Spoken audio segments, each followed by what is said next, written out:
കൂട്ടിൽ നിന്നും മേട്ടിൽ വന്ന പൈങ്കിളിയല്ലേ, തൂവെളിച്ചം കോരി നിൽക്കും പൂക്കണിയല്ലേ.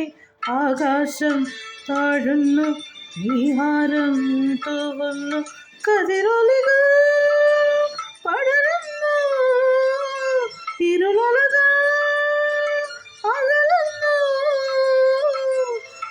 പുലർന്നു പുലർന്നു തെളിഞ്ഞു തെളിഞ്ഞു ചുവന്നു സുരത്ത മാനം നോക്കി, കൂട്ടിൽ നിന്നും മേട്ടിൽ വന്ന പൈങ്കിളിയല്ലേ, തൂവെളിച്ചം കോരി നിൽക്കും പൂക്കണിയല്ലേ.